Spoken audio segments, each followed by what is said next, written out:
서울 외곽의 작은 주택가, 낡은 슬레이트 지붕들이 줄지어 선 골목 끝에 박민수의 집이 있었다.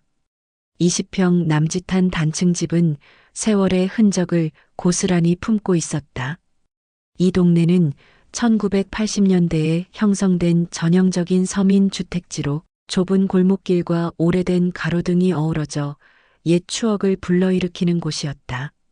집 안에는 손때 묻은 오래된 가구들이 자리 잡고 있었고 벽에는 빛바랜 가족 사진들이 희미하게 걸려 있었다. 오전 9시 민수는 침실 창문으로 스며드는 따뜻한 햇살에 눈을 떴다. 36세의 그는 여전히 이 침대에서 하루를 시작했다. 무릎 아래로는 감각이 없었지만 상체를 일으켜 앉는 동작은 20년간의 반복으로 자연스러워졌다. 그의 몸은 사고 후 변화된 일상에 적응해 있었지만 마음속에는 여전한 아픔이 남아 있었다. 매일 아침 그는 창밖을 보며 과거를 회상하곤 했다. 20년 전 그날 빗속의 사고 장면이 생생하게 떠올라 가슴을 조여왔다. 부엌에서는 어머니 김영희의 목소리가 들렸다. 민수야, 일어났니? 밥 먹자. 오늘은 내가 좋아하는 된장찌개야. 65세의 영희는 새벽 5시부터 일어나 정성스럽게 반찬을 준비했다. 그녀의 손끝에서 만들어지는 김치와 나물은 동네에서 맛있기로 소문이 자자했다. 영희는 작은 반찬 가게를 운영하며 가족의 생계를 책임져 왔다. 그녀의 하루는 새벽 시장에서 신선한 재료를 사오는 것으로 시작해 밤늦게 가게를 닫는 것으로 끝났다. 그 사이 그녀는 피로를 잊은 듯 항상 따뜻한 미소를 띠며 손님을 맞이했다. 민수는 침대 옆 휠체어로 조심스럽게 몸을 옮겼다. 20년 전 교통사고로 하반신 마비 판정을 받은 후 이 동작은 그의 삶의 일부가 되었다. 거울 앞에서 머리를 빗고 세수를 마친 그는 거실로 나왔다. 거실 창문 너머로 맑고 푸른 하늘이 보였다. 영희는 따뜻한 미소로 아침상을 차렸다. 보글보글 끓는 된장찌개, 잘 익은 김치, 고소하게 구운 고등어 한 토막이 소박한 식탁을 채웠다. 이 식사는 영희의 사랑이 듬뿍 담긴 메뉴였다.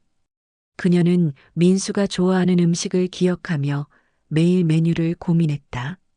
영희의 얼굴에는 온화한 미소가 떠 있었지만 민수는 그 미소 뒤의 깊은 피로를 알 수 있었다. 20년간 홀로 집안을 책임진 어머니의 어깨는 점점 굽어갔고 거칠어진 손과 깊어진 눈가주름은 그녀의 고단한 삶을 말해주고 있었다. 영희는 민수를 돌보느라 자신의 건강을 돌보지 못했다. 그녀의 다리는 오랜 시간 서서 일한 탓에 정맥류가 생겼고 밤마다 쑤시는 통증을 홀로 감내해야 했다. 식사를 마친 영희는 반찬통을 정리해 가게로 향했다. 민수는 혼자 거실에 남아 창밖을 바라보았다. 골목을 지나가는 아이들, 출근하는 이웃들의 모습이 평범한 일상을 그리고 있었다. 하지만 그의 마음은 무거웠다. 20년 전 그날이 떠올랐다. 사고의 충격은 그의 몸뿐만 아니라 정신까지 짓눌렀다. 그는 종종 꿈에서 그 장면을 재현하곤 했다. 비 내리는 도로, 아버지의 마지막 미소, 그리고 모든 것을 멈추게 한 충돌의 충격. 중학교 2학년 비 내리는 저녁이었다. 아버지 박철수와 외할머니 댁으로 가던 길 신호등이 바뀌는 순간 트럭이 그들의 차를 들이받았다. 아버지는 그 자리에서 숨을 거두었고 민수는 척추 손상으로 다리를 잃었다. 달리기를 사랑하던 소년의 꿈, 축구 선수가 되겠다는 희망도 함께 산산이 부서졌다. 사고 후 병원 생활은 길고 고통스러웠다. 끝없는 수술과 재활, 고통 속에서 민수는 세상을 원망했다. 하지만 자신을 보며 눈물 흘리는 어머니의 모습을 보고 마음을 다잡을 수밖에 없었다. 민수는 거실 한쪽에 놓인 아버지의 사진에 고개를 숙였다. 사진 속 철수는 40대 초반의 젊은 모습으로 환하게 웃고 있었다. 죄책감은 여전히 그의 가슴을 짓눌렀다. 오후 영희의 동네 지인들이 민수의 집을 찾아왔다. 그들의 따뜻한 말 속에는 민수를 향한 깊은 연민이 섞여 있었다. 민수는 그 눈빛이 익숙했지만 매번 가슴이 아려왔다. 그는 누구의 동정도 원치 않았다. 그저 어머니의 짐이 되고 싶지 않을 뿐이었다. 지인들은 민수의 상태를 묻고 20년간 헌신해온 영희를 칭찬했다. 민수는 그들의 대화를 들으며 자신의 무기력을 뼈저리게 느꼈다. 저녁 7시 영희가 돌아왔다. 하루 종일 써서 일한 탓에 다리가 퉁퉁 부어 있었다. 영희는 피로를 감추며 저녁을 준비했다. 민수는 그런 어머니의 뒷모습을 보며 가슴이 먹먹해졌다. 자신 때문에 어머니가 이렇게 힘든 삶을 살고 있는 것만 같았다. 영희는 저녁 메뉴로 민수가 가장 좋아하는 불고기를 만들었다. 밤 10시 두 사람은 거실에서 나란히 앉아 TV를 보았다. 영희의 손이 민수의 손등을 따뜻하게 어루만졌다. 거칠어진 손바닥이었지만 그 온기는 20년간 변함없는 사랑을 전하고 있었다. 민수는 어머니의 손을 꼭 잡았다. 20년이라는 긴 세월 동안 원망 한마디 없이 자신을 돌본 어머니의 헌신이 그의 마음을 더 무겁게 만들었다. 꿈속에서 그는 두 다리로 어머니를 안고 아버지의 무덤에 걸어가 인사했다. 하지만 깨어날 때마다 현실은 언제나 차갑고 무겁게 다가왔다. 민수는 어머니의 손을 잡으며 자신의 무기력함을 다시 한번 절감했다. 영희가 조심스럽게 입을 열었다. 민수야, 재활병원에 새로운 물리치료사가 부임했대. 젊은 분인데 실력이 아주 좋다고 하더라. 한번 가보는 건 어때? 기대해 볼 만할 것 같아. 민수는 고개를 끄덕였다. 새로운 물리치료사 이소연이 부임했다는 소식은 이미 들었다. 하지만 큰 기대는 하지 않았다. 20년간 수많은 치료를 받았지만 변화는 없었다. 그는 새로운 치료사가 또 하나의 실망이 될까 두려웠다. 밤이 깊었다. 영희는 먼저 잠자리에 들었고 민수는 창밖을 바라보았다. 가로등 불빛이 고요한 골목을 비췄다. 어차피 매일 똑같은 하루겠지라며 민수는 자조했다. 하지만 그는 아직 몰랐다. 평범한 내일에 특별한 변화가 찾아올 수 있다는 것을. 골목길의 고요함은 그의 마음처럼 외롭고 고독했다. 달빛이 창문을 통해 스며들어 그의 얼굴을 비췄다. 일주일 후 민수는 거실에서 책을 읽고 있었다. 재활병원에서 만난 새 물리치료사 이소연은 다른 치료사들과는 달랐다. 그녀는 민수에게 절대 포기하지 말라며 미세한 감각 변화에도 주의를 기울였다. 젊은 나이에도 경험이 많았고 환자들의 마음을 읽는데 능숙했다. 그녀의 진심 어린 접근은 민수의 마음속에 작은 희망의 씨앗을 심었다. 발가락 끝에 혹시 감각이 있냐는 소연의 질문이 민수의 머릿속을 맴돌았다. 그는 고개를 저었지만 사실 며칠 전부터 이상한 느낌이 있었다. 꿈인지 현실인지 모를 미세한 감각이었다. 이 감각은 사고 후 20년 만에 처음으로 느껴지는 것이었다. 그는 혼자서 그 감각을 확인하곤 했다. 저녁 9시 영희가 설거지를 마치고 나왔다. 영희가 물었다. 오늘 병원은 어땠어? 새로운 선생님은 어떠니?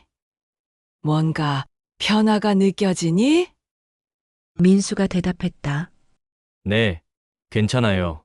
전하고 크게 다르지 않아요. 아직은 잘 모르겠어요. 민수는 담담하게 대답했다. 어머니에게 헛된 희망을 주고 싶지 않았다. 20년간의 실망을 더 이상 겪게 하고 싶지 않았다. 그는 어머니가 또다시 상처받을까봐 조심스러웠다. 영희는 아들 옆에 앉아 TV를 보았다. 드라마 속 가족의 평범한 대화가 흘러나왔다. 밤 11시 영희가 먼저 잠자리에 들었다. 민수는 컴퓨터를 켰다. 척추 손상 관련 자료를 찾아보는 것이 그의 습관이었다. 그때였다. 발끝에서 미세한 감각이 느껴졌다. 순간적이었지만 분명했다. 그는 흥분과 두려움을 동시에 느꼈다. 그는 아래를 내려다보았다. 하지만 발가락은 움직이지 않았다. 착각이라고 생각하며 민수는 침실로 향했지만 그 미세한 감각은 그의 마음에 작은 파문을 일으켰다. 새벽 2시 영희는 화장실에 가다 민수 방 앞을 지났다.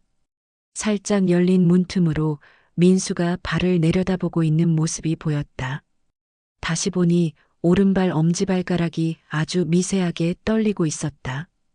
영희는 숨을 죽였다. 기쁨과 의심이 뒤섞였다. 하지만 왜 자신에게 말하지 않았을까? 그녀의 마음은 복잡해졌다. 다음 날 아침 영희는 평소처럼 아침을 준비했지만 마음은 편치 않았다. 민수의 표정은 평범했다.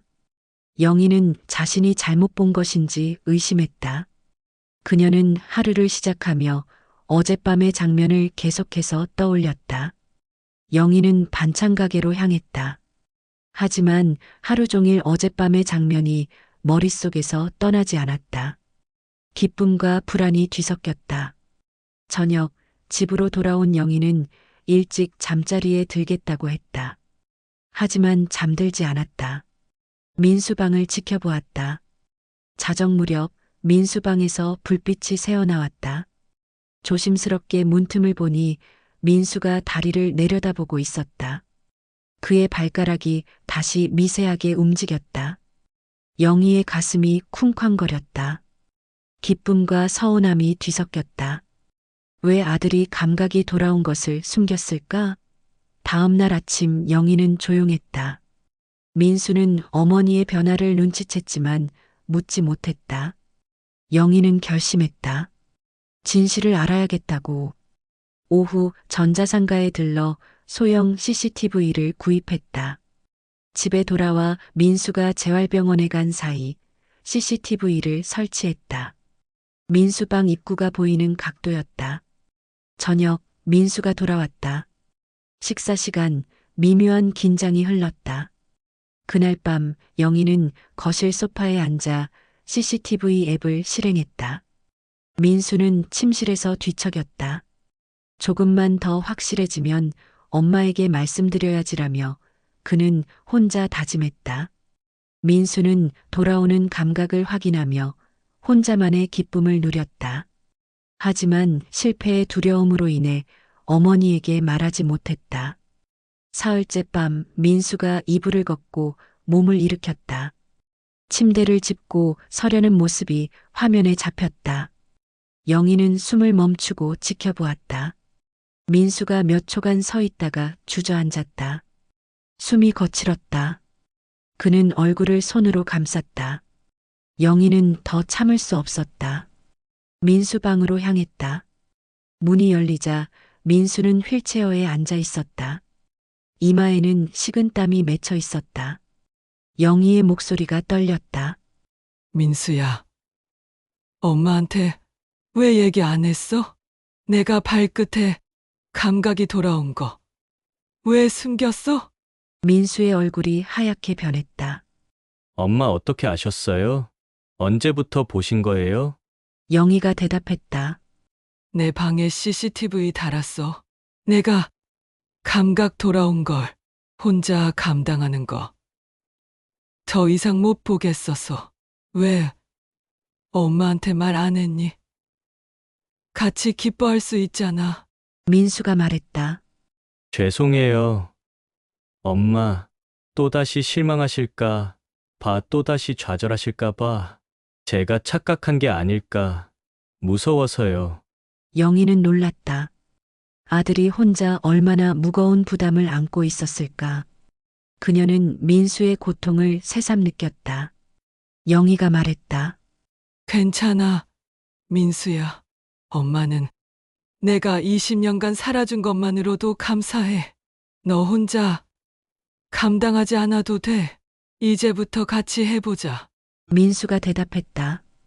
엄마 저 무서워요. 혹시나 또 착각한 게 될까봐.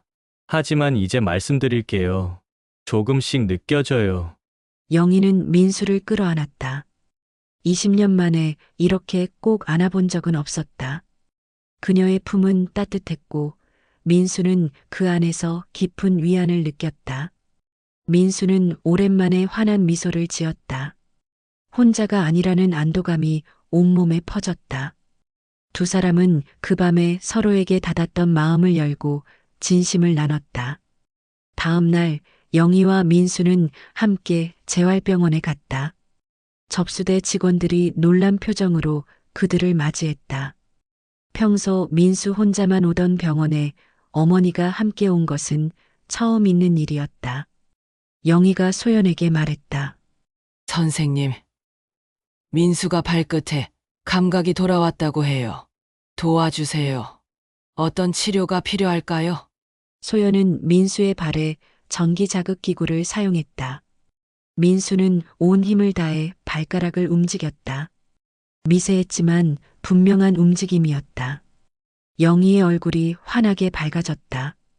그녀는 민수의 작은 변화에도 기뻐하며 눈물을 글썽였다. 재활치료가 본격적으로 시작되었다. 영희는 가게를 휴업하고 매일 병원에 동행했다. 그녀의 헌신적인 사랑과 지지는 민수의 동기를 더욱 불태웠다. 첫 주는 힘들었다. 민수는 균형 잡기가 어려웠다.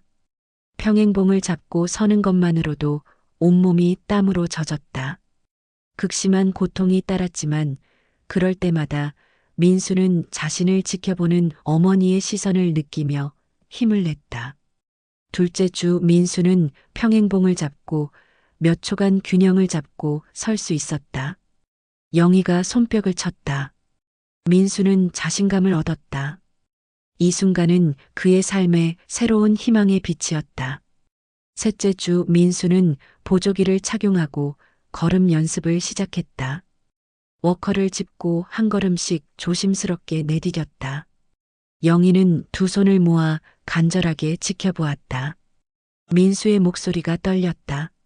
엄마 저 걷고 있어요. 이게 가능할 줄 몰랐어요. 영희가 대답했다. 그래, 민수야. 엄마도 믿기지가 않아. 내가 이렇게 걸을 수 있다니 계속 해보자. 민수의 다리는 떨렸지만 마음은 그 어느 때보다 강했다.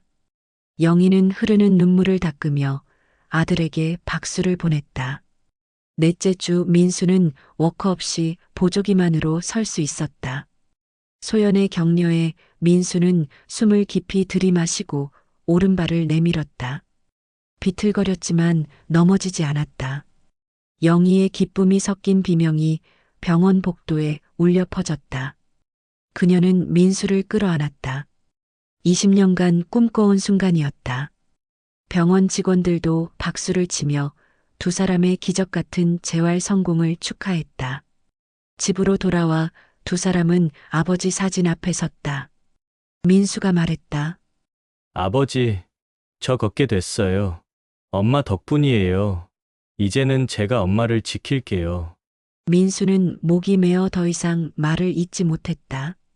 그날 저녁 민수는 비로소 20년 만에 편안한 잠에 들었다. 꿈속에서 아버지가 환하게 웃으며 그에게 박수를 쳤다. 그 꿈은 현실처럼 생생했다.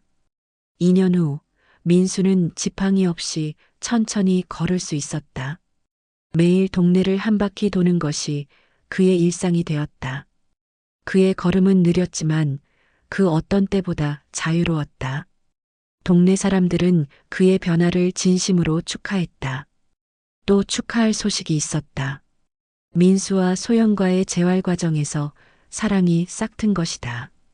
소연은 민수의 재활 파트너이자 인생의 동반자가 되었다. 결혼식은 소박했지만 따뜻했다. 병원 동료와 이웃들이 찾아와 두 사람의 앞날을 축복했다. 결혼식장에는 아름다운 꽃들이 가득했고 민수는 어머니를 에스코트하며 당당하게 입장했다. 1년 후 소연이 임신 소식을 전했다. 민수는 감격의 눈물을 흘렸다. 10개월 후 건강한 아들 준호가 태어났다. 영희는 눈물을 글썽이며 손자를 품에 안았다. 민수는 아버지 사진에 아기를 보여주었다. 준호의 탄생은 가족의 새로운 시작을 알리는 신호탄이었다. 준호가 두 돌이 되던 해 가족은 신도시 아파트로 이사했다. 민수가 작은 회사에 취직한 덕분이었다. 새 집은 밝고 현대적이었고 가족의 웃음소리가 끊이지 않았다. 일요일 오후 네 식구는 아버지 산소에 갔다. 민수가 말했다. 아버지, 준호가 벌써 이렇게 컸어요. 엄마도 저도 이젠 걱정 마세요. 우리 가족은 이제 행복해요. 영희는 사랑스러운 미소를 지었다. 저녁 네 식구는 식탁에 둘러앉았다. 준호가 밥을 흘리자 소연이 입가를 닦아주었다. 민수는 이 광경을 보며 생각했다. 20년 전 모든 것을 잃었다고 믿었지만 지금 이 순간이 그 무엇보다 소중했다. 그의 삶은 기적처럼 바뀌었다. 절망의 끝에서 피어난 희망이었다. 밤이 깊었다. 민수의 첫걸음은 단순한 신체적 회복이 아니었다. 절망에서 희망으로, 고립에서 사랑으로 향한 위대한 전환점이었다. 영희의 20년 헌신이 이 모든 기적을 만들었다. 내일은 또 다른 행복한 하루가 될 것이다. 가족의 유대는 더욱 강해졌고 민수는 자신의 삶을 진심으로 사랑하게 되었다. 준호의 밝은 웃음소리는 집안을 환하게 밝혔고 소연의 따뜻한 지지는 민수에게 흔들리지 않는 힘이 되었다. 영희는 이제 아들 가족을 보며 깊은 평안함을 느꼈다.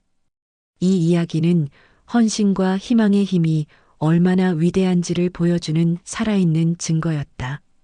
20년의 고통과 인내가 결국 이토록 아름다운 결실을 맺었다.